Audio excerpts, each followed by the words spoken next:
Inflation figures and market realities. That's what is important to us this morning, especially in the light of the Yuletide and purchasing power. So we'll start off with a discussion on these latest figures from the National Bureau of Statistics, which shows that Nigeria's annual inflation rate has dropped for the 7th straight month to 15.4% in November, as against 15.99% reported in the previous month. As you've seen in the welcoming slide, Professor Ken Ife is one of our two discussants this morning. He's a macroeconomic policy analyst. Thanks for joining us today. Thank you for having me. Good morning, Nigeria. First of all, is it any comfort to you that inflation figures have dropped for 7 straight consecutive months? Well, I think it is. I think it is. But there are two sides to every story. The one side is that the inflation looks at a yearly outcome and a monthly outcome.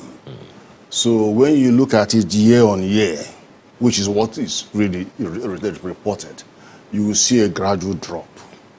But when you look at month to month, you still see a rising figure. No, I'm confused. Yes. Yeah. Well, this is why I'm here.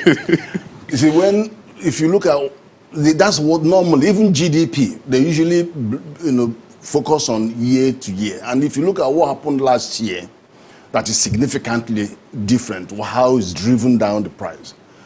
You will see that there was COVID, so that's no point. The problem is it's brought the economy to a halt. But at the same time, there were significant price rises in prices.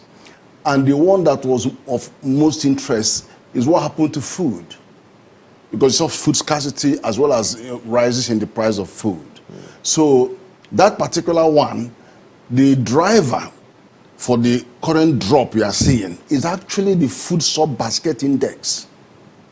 All over the last 3 years, the distance, there are 5 inflation indices that are playing here. You have the composite price index, which is the headline inflation. That is for all the inflation indices, averaged out, weighted out, is CPI. Now you have the second one, which is core inflation. The core inflation is all indices minus food sub-basket index. Then you come to food sub-basket index. That is the biggest one that drives because it's compounded by insecurity and even the reality that we can't produce enough. Okay. Then so that food sub-basket index has 2 sub-components: imported food, processed food, and then also farm produce. Farm produce is the most volatile. Volatility, going up and down. But then the driver of inflation is the food that is the actual processed food. Because there are still sub-components of that: imported processed food and locally manufactured processed food. Both of them are subject to 2 types of inflation. The inflation in the country, in the rises of infrastructure costs. Then the other one is foreign exchange that you are using to import, and then you have the knock-on effect of that. Straight pass through to the consumers. Then the 4th and 5th are the urban inflation sub-index and rural inflation sub-index. Now what happens is that there's a rise in price across all indices, without a doubt. But they vary in intensity. Generally, but they vary in intensity. So the fact that it is positive means that there is still rise in inflation. But the level of rise in each of these sub-indices is different. When you see urban sub-index going higher than the average, which is the headline inflation. For example, headline inflation is 15.4, but the urban is 15.92, which means that it is higher. What it tells you is that the theater of inflation, that is where is it really happening, is in the urban areas. But it's no less cheering in the rural areas as well. No, the rural is 14.89. The rural tends to always be below the aggregate. But what's interesting in this analysis is that it also rose. No, I'm coming to that. All of them rose, except the food sub-basket. So that's where I'm going to unpack. So the urban, there are all other things that happen in the urban. All imported stuff, they are more intense in the urban. Transportation costs of food from rural to urban, then the infrastructure costs in the urban, or electricity, all of that. So you can see all the things that are contributing to making it the theater of price rise in that inflation. Then why are we having the food basket forcing the price, the composite down, while all other indices are heading up? That's a very important question. So let's take it a bit further. If you look at the food sub basket index, there are two components of it: the farm produce, which is the most volatile, and then the processed food. And that same processed food is part of the core inflation. So it's a common denominator between the two. So if the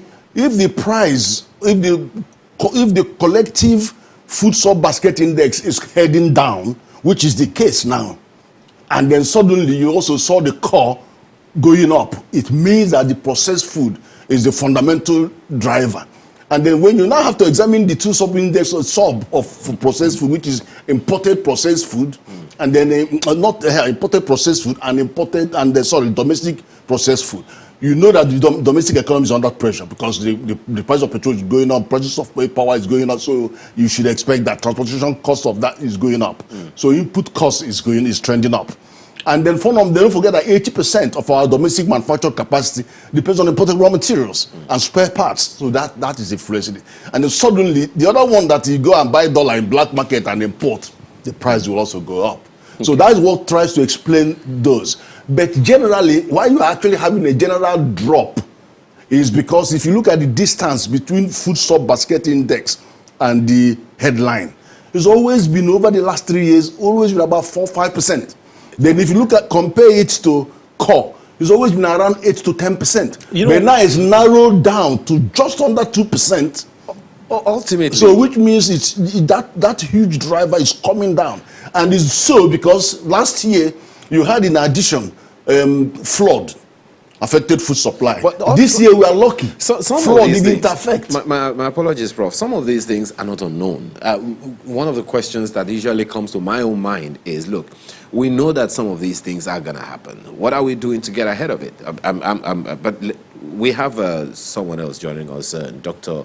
Bongo Addis. Bongo Addis is an economist as well. He is with the Lagos Business School. Thanks for joining us this morning, Doc. First of all, let me ask you the same question I asked Prof here. Is it any comfort to you that the inflation figures have reduced in 7 straight months? Well, yes, definitely. Even though it doesn't seem to be, the feeling or the experience on the street. I heard, I think, Prof speaking about it. He's managed to decompose it and then show where the drop is coming from, and I think I quite agree with him. But unfortunately, it is not the same experience that people, generally are having. For obvious reasons. So we've seen what has happened to the exchange rates in recent times. Okay, so that has actually culminated to people having this experience of increased price in the cost of living. Of course, cost of living, when we talk about cost of living, it's about inflation, because inflation comes from measuring that food, the basket, So Prof has decomposed that, the headline, the core, and the food inflation. Yes, food inflation is highly volatile.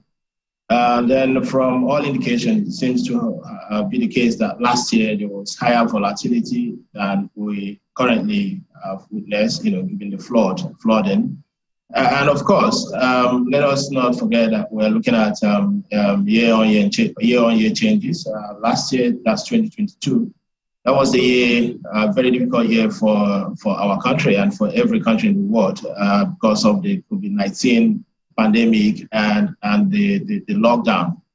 Okay, so when we look at that, definitely, even the constraints in supply, in logistics that was experienced, not just locally, but internationally last year. So there is every indication that, yes, what is being reported is what it is. But of course, the feelings of the man on the street is quite different. Well, Doc, please humor me with this question, because Prof also spoke to the fact, and maybe you may want to expatiate that rural inflation is also said to be on the rise, which takes me to inflation at the state's level. But before I ask that question, gentlemen, both of you, please answer to this. But I'll begin with you, Dr. Addy. Is inflation good or bad for Nigeria's economy? Well, I think that's a very easy question to answer, because if you go back to what we know, from economics, you talk about the 4 or the 5 big macroeconomic, problems or macroeconomic issues. Okay, the first one is economic growth. The second one happens to be inflation. And of course, growth in terms of priority is, has higher priority than inflation. But of course, inflation contributes to that growth. Then we have unemployment. Inflation has something also to do with unemployment. And again, when we talk about business cycle, inflation is also at the core of business cycle. And then you look at exchange rate as well. So when we look at the 5 big problems, growth, unemployment, business cycle, and of course the inflation, so you have inflation at the center of all these things. So is this something that we should be disturbed about? Yes, it is.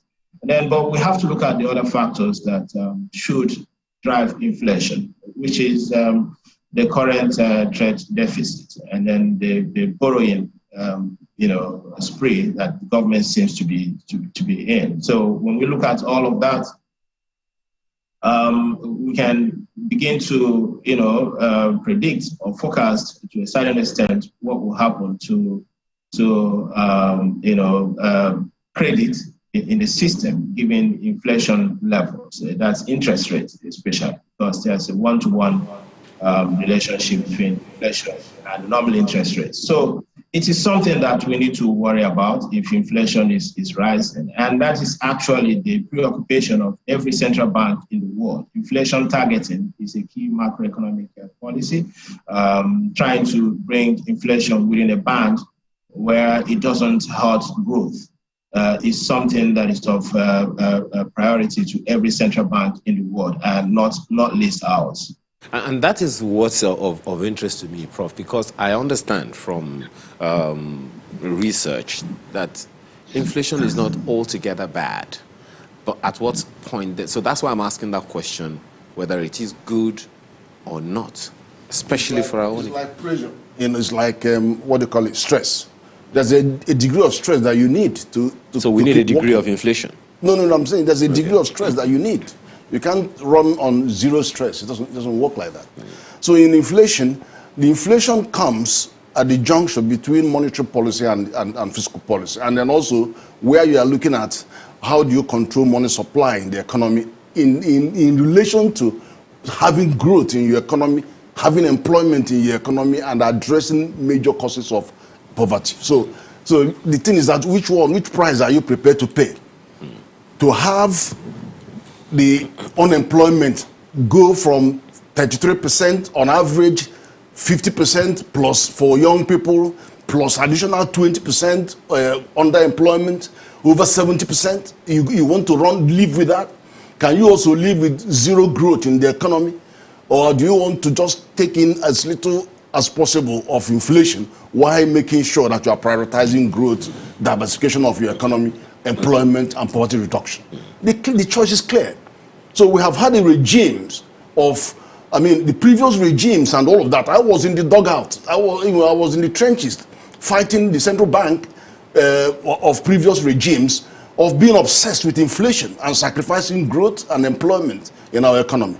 But now what we now have is sensitivity towards making sure that we are addressing economic diversification in our economy, strengthening our economy, having more resilience and inclusivity in our economy, employing people more, and at the same time, using that to find the appropriate policy, macro and monetary policy mix that allows us to grow the economy.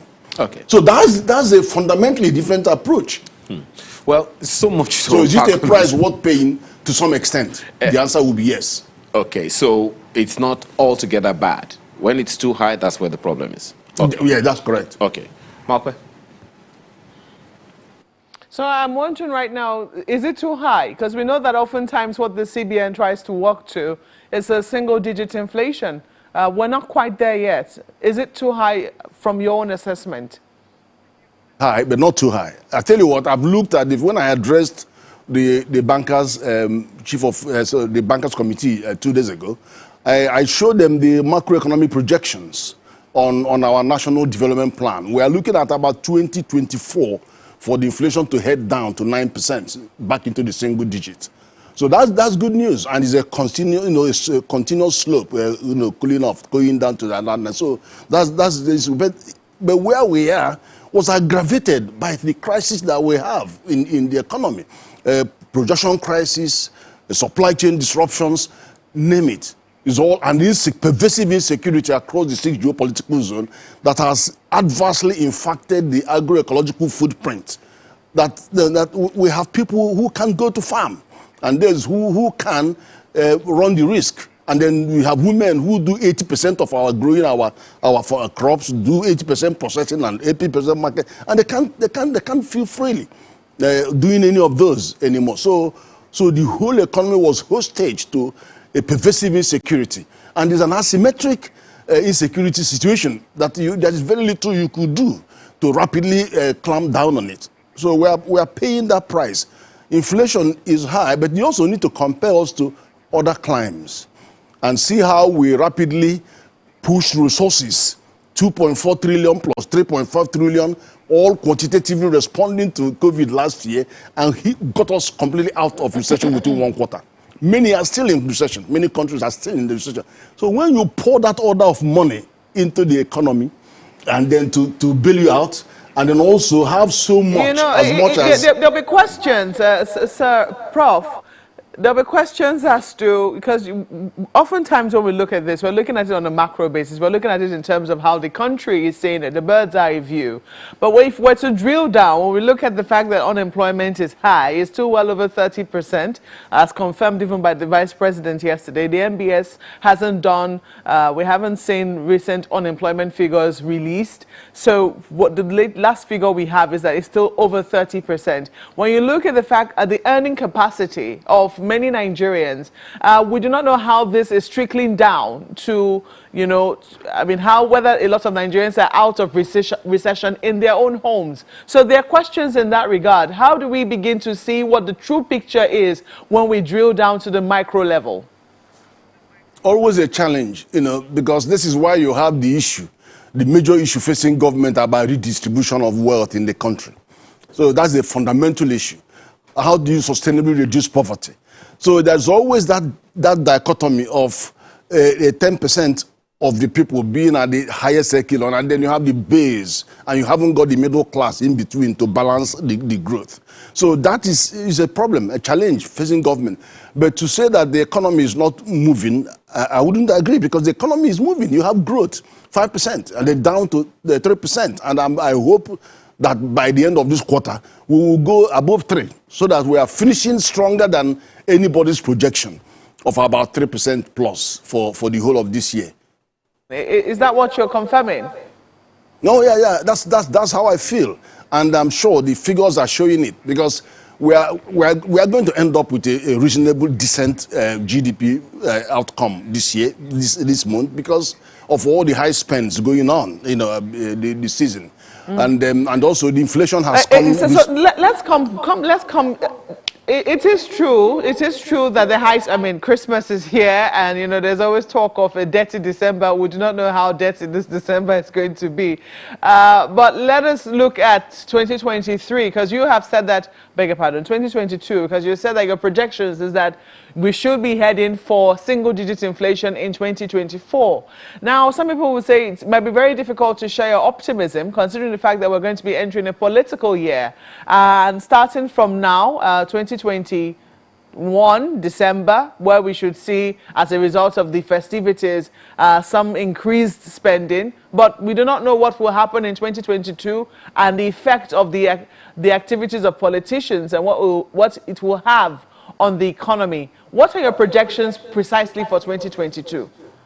No, 2022 will actually be better than 2021. I tell you why. Because we are beginning to close some gaps. You've seen the PIA create a major opportunity for us to increase government revenue. And you even had FIRS saying that they're going to get over 10 trillion, which is twice what they're getting. So you've seen a concerted effort by government to raise this misery of 6.7% government revenue to GDP, heading to 15%. I've seen so many Moody's projections, all these Fitch not agreeing, but they're still saying that there will be a rise to about 8.8. So what it is that if you look at all parameters, the debt will increase. I'm not saying that it's not. There's more borrowing because the borrowing plan is for the next 3 years. So there will be more borrowing, but there is a conscious effort to narrow the deficit gap. And I'm not going to say to you that trade balance will improve. It's going to worsen. You've seen it. We have 3 trillion in deficit, in trade deficit. And they are now having traders. They don't want to do any other business. Nobody wants to do any other business to go and buy money in the black market and import from China. That's what they're doing. And that's what is giving them the revenue level that they want to deal with, you know, the inflation and the high cost of borrowing. And then you see the like of China doing 2.44 trillion, and then we have nothing to export. You know, I mean, it's scandal. But the fact of the matter is that on balance, when you look at all aggregates, there is likely to be an improvement in the growth plan. Look at the growth plan. What are 350 trillion investment between now and 2025.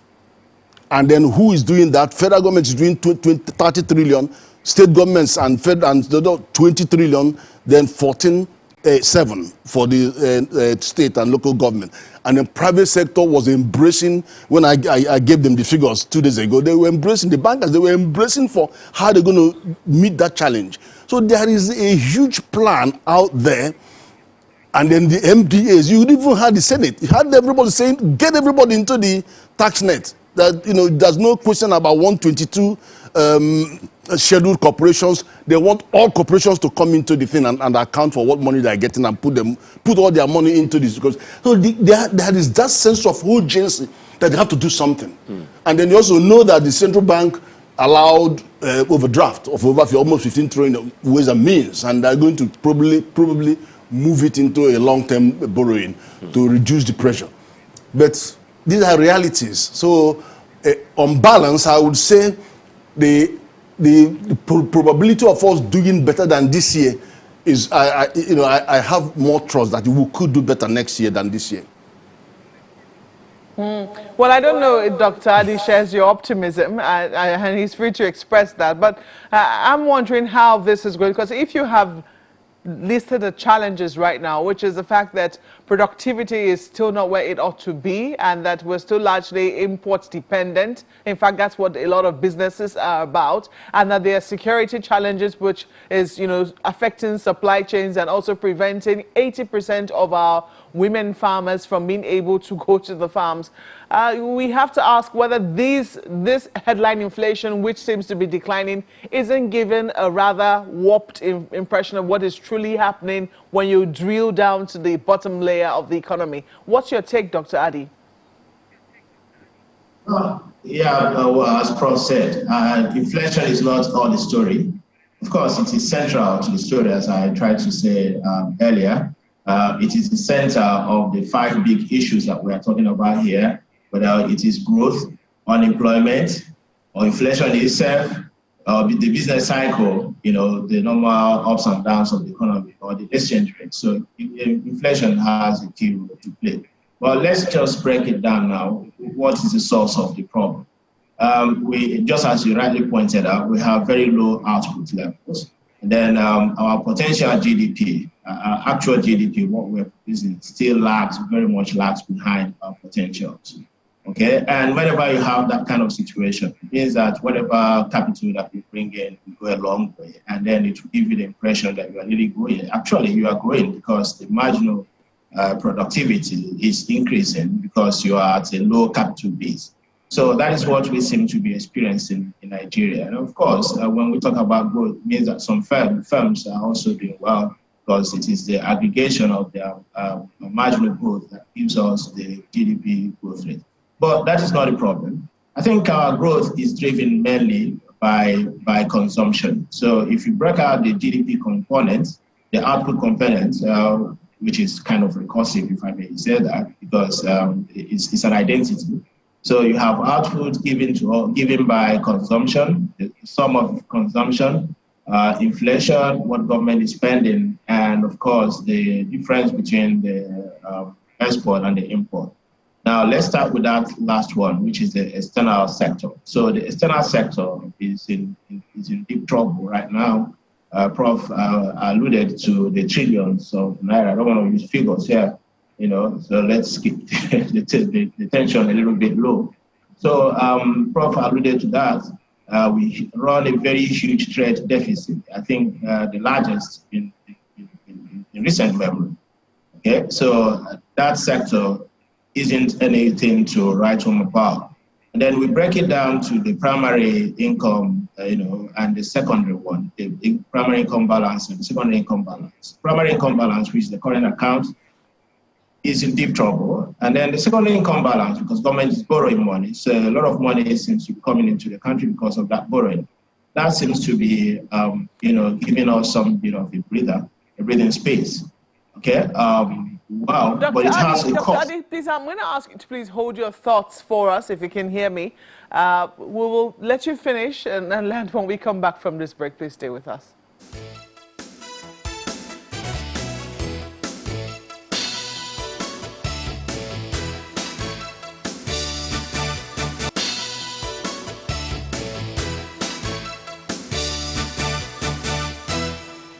Well, those are the words of the Vice President at the celebration held yesterday for PEBEC at 5. That's a presidential enabling, I'm trying to remember the full name now, but I know it's supposed to enable business and an environmental council. They were 5 yesterday, and he was reeling out some of the progress that they have made so far. But the last words of the Vice President were extremely instructive, that we're still very far from our objectives.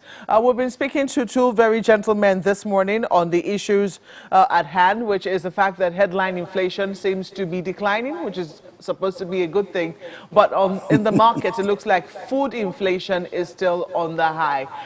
Just before we went on break, we're speaking with Dr. Bongo Addis, and he was giving an explanation, something about consumption. You said something about our consumption being is going to increase in this season and maybe perhaps for the coming year. Some people will say that there's absolutely no problem with consumption. The question is, what are we consuming? That's the big question. What do you think we should be doing to consume the things that we actually produce so that it spurs growth in other areas?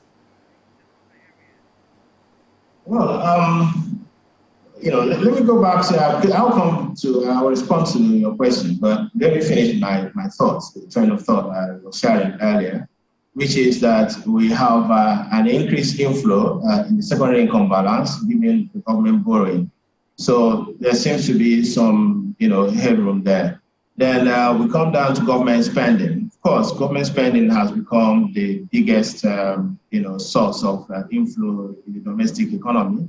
With the government taking a whole lot of responsibility with central bank intervention in critical sectors of the economy. So we've seen government spending, ramped up over the past couple of years. Then the third one is consumption. Consumption is so huge. So when we even look at the activity sectors, you will see that the those ones that are kind of directly linked to consumption are the ones that are driving the growth of the GDP. Okay, there is not much investment coming in. Okay, the investment that we have are the ones that are driven largely not by the private sector, by government. We've seen all the figures. The latest release from the South African Bank, which shows that Nigeria, which used to be a top destination of foreign investment, has now dropped off the list. So we have other African countries from Rwanda to Kenya and all of them, doing very well. Nigeria is, I think, number 14 on that list, not on the top 10 list again. So how much can you do? What can you do in terms of creating jobs when, energizing or catalyzing the real sector when the private sector, when private investment is not the key driver of that investment? There's a limit to what we can do. Now, to your question, on what we need to do to drive, maybe domestic consumption. I think the question should rather be, what are we producing? We produce all the things that we should consume, or the things that are necessary for our consumption. The answer, of course, clearly no. The output level is low because we have a production problem. This economy is not producing that. They hinted at the potential GDP, which is the gap between the actual and the potential GDP is so huge. Okay, so given this, gap, a lot needs to be done, and because of our low output level, our revenue is also extremely low. I often hear, answering to some journalists, as like yesterday when they interviewed the finance minister, or when the finance minister spoke, she was saying that we are still within the allowable, range in terms of our borrowing. But of course, this has been discussed ad nauseum, that it's not about debt to GDP. It is rather a better statistic would be debt to revenue, which everybody knows is in a very bad shape. And then what is contributing to that? We have so many constraints in our economy. We have so many inhibitors to output, there are so many of all those things. So I think those are the things that need to be addressed. Now, I agree with Prof. Government is doing the best can, putting money into the system, but we also need to be concerned about the fungibility of government, investment, which is what is our ability, at what rate those government spending translates to real output at the end of the day. We know that has been traditionally, historically, very low. Okay, and then we do not also have a transparent accounting system that allows, or evaluation system that allows us to know what governments, do a rational contrast between, or comparison between what government has spent and what the spending has eventually achieved. So without having that, it is not. I think it would be foolhardy to say because government is spending, therefore the economy is going to turn out well. It is not. We have seen a lot of issues coming up with some of the CBN interventions. We've seen that they haven't really translated to the real growth that we're looking at. So what is the case here? Yes, there is this whole strategy, the whole objective to increase investment, both by the federal government, by the state, and by the private sector. But then we need to look at the regulatory system, the economic framework. What supports are in place to ensure that we attract or incentivize private sector to play the key role in the economy. So I think those are the things that we need to be looking at. We have a production problem. What do we need to do to enhance our production? I think it's a cross-sectoral thing, multi-sectoral synergy, a lot of things that we need to do. But at the center of it will be, how do we drive private sector investment? How do we attract private sector investment? We don't need to be concerned about what government does or doesn't do when it comes to investment. What should be of interest to Nigerians, I think, is government support, creating the enabling environment. I'm happy that the Vice President speaking to the Presidential Enabling Business Environment Committee or whatever, that council. So I think they still have their work cut out for them. In terms of trying to get the government to do the right things. We have huge constraints when it comes to infrastructure, all right? Nigeria is not the easiest place or the best place to do business in Africa today. And that is the reason why, all the talk about maximizing, optimizing the opportunities in the African continental free trade agreement, it remains like, just, it's just been empty because we do not have concrete things on ground to really tap into that. So again, but is it getting easier? That's the question, because that's why government has the PEBEC, Presidential Enabling Business Environment Council. Is the business environment, is it being enabled at least incrementally? Are we beginning? Our businesses beginning to report that? That's the question. I'm a data person, so let the data speak. Right. Currently, we are 14th on the list of investment destinations in Africa. Okay, that tells you all the story. So you don't need me to say nothing about that. So the fact remains that the situation is very bad. Doing business in Nigeria is considered very difficult. Infrastructure still remains a challenge, despite the good intention, despite all the effort of the government. But some people will tell you that for what we have spent in infrastructure over the past, we could get like 3 times more, 4 times more. So it's not even efficient. Okay, so that is the real challenge. The data says it all. Investment is not coming to Nigeria. If you look at capital importation data, it shows you that we're at an all-time low, and everybody knows about that. I don't want to be reading our figures. We know that. If you go to the NBS website, we're going to see all of that. Capital importation currently is at an all-time low. So let the data speak. The data doesn't tell us that the environment is improving. But what the ease of doing business data is saying is also something that one should consider, isn't it?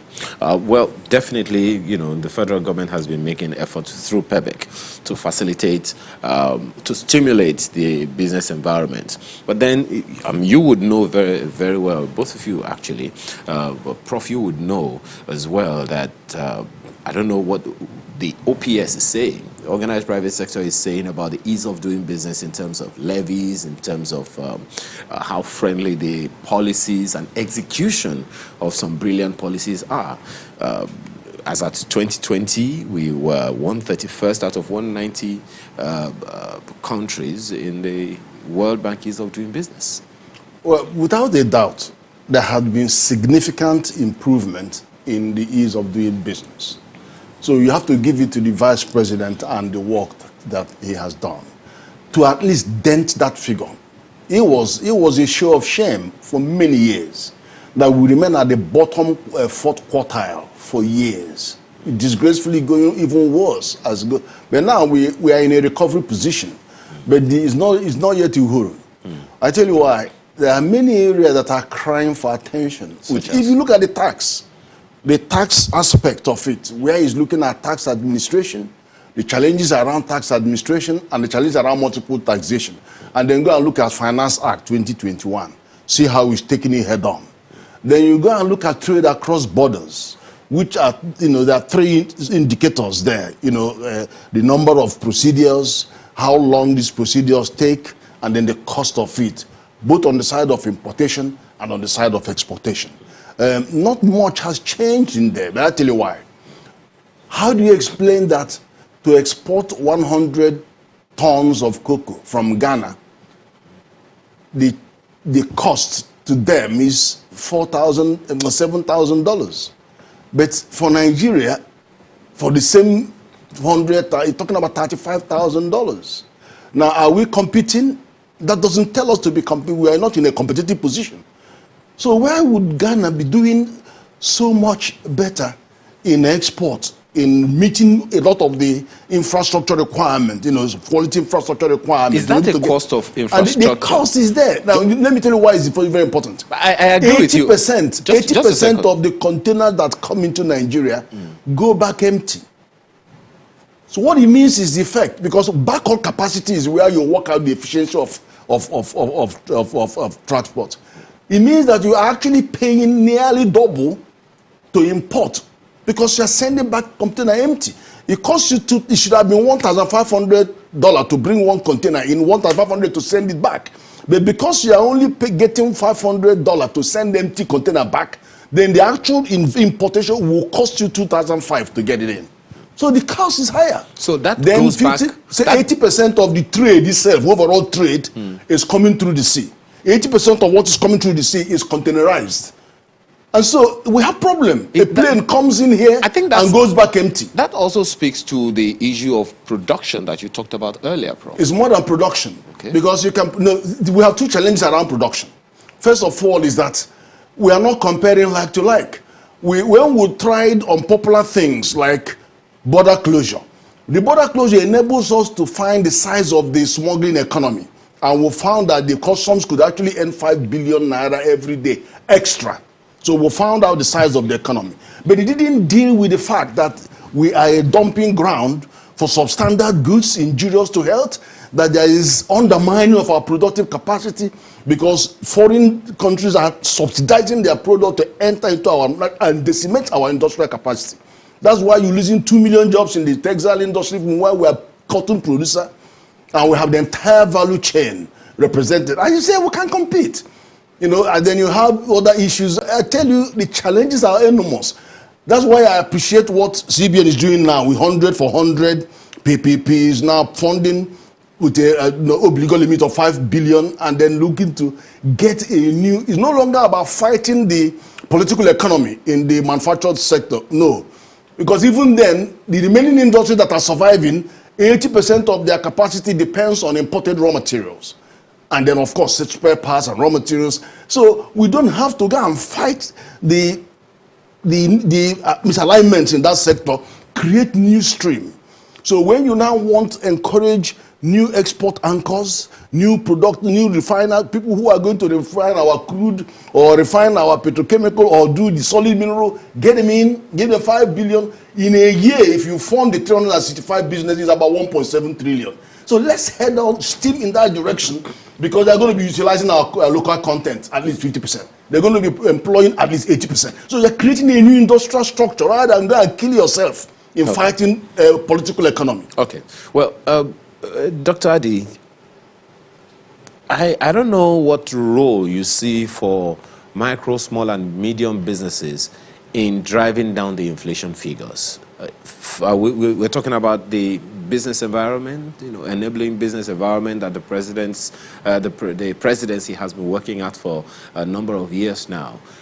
Do you see the climate, the investment, the business climate suitable enough for MSMEs to help drive down the inflation figures? Well, I think we have to break that down by sector. Which sectors? Yes. So, generally, and based on what we know from other countries, MSMEs are the bedrock, the engine of any economy. So, if we want to increase production, we want to drive down inflation figures, how do we drive inflation figures down? That's when you increase output. So if the supply increases relative to demand, definitely prices, will begin to notch down. So MSMEs across all the sectors of the economy remain the key, the engine of growth. But currently, what is the experience like? Is the environment supportive enough, for them to flourish, to grow? If you look at the mortality rate of SMEs in Nigeria, recent data, it's been always like that. So in 5 years, any SME is likely to have died, about 95% of them. So how many remain, alive after the first 5 years? Only 5% of them. So out of every 10, so think about what that means. So it's a very serious problem that needs to be addressed. And then how do we go about addressing these things? I don't think it's rocket science, so to speak. It's about government willingness. First, we have to tackle the security challenge. Prof has alluded to that. Everybody knows about that. So we have to address insecurity. So once that is done, then the next thing, the infrastructure situation. I don't know, we've been saying this ad nauseum, so every Nigerian knows all of this. We can read out the facts. Energy, transportation, these are the critical sectors. Then the logistics, okay? What we are talking about here is our ability to really produce for our domestic consumption. The domestic absorption, let's not worry about the external sector because we are not competitive. And not that I will even begin to support any sort of efforts to get us to start competing with countries like China. It will never happen. If you look at what we call the global value chain, you notice that China and some other countries in Europe, like Germany or Poland, have kind of monopolized the manufacturing space. So everybody, any international multinational that wants to produce, will look for the cheap level, not only the cheap level, but we are talking about skilled level that you have in abundance in China. So they will want to locate there to take advantage of that. And over the years also, these people have perfected so many, driving efficiency in so many production processes. They have achieved a whole lot of innovation, in many areas, in the sense that they now protect and then they have enormous technology, what you call technology capability, the intellectual capital, there, and they're not willing to give that out. It's not very easy for any country to release its trade secret or their intellectual property or the patent. So they protect all these things intensely. So what do we need to do? Now, where do we see some kind of scope to leverage? Where can we drive our growth? We've seen some Nigerian firms, even small firms, doing very well in the ICT sector. Okay, supposing that government begins to create support them massively, right? I know that there is this digital whatever act that is being debated right now, circulated some time ago for people to make their input, which some people found to be highly toxic, if I may say.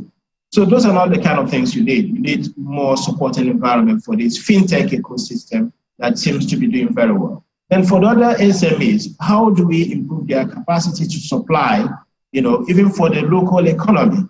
Mogbe asked me earlier, what do we need to do to redirect our consumption from foreign or imported products to domestically manufactured products? We need to have the domestic capacity to produce, and then actually produce before people can now begin to consume those. Of course, government needs also some policy, but those policies will have to come. We talk about policy sequencing. Let me take you back to what happened with the vehicle assembly and all of that.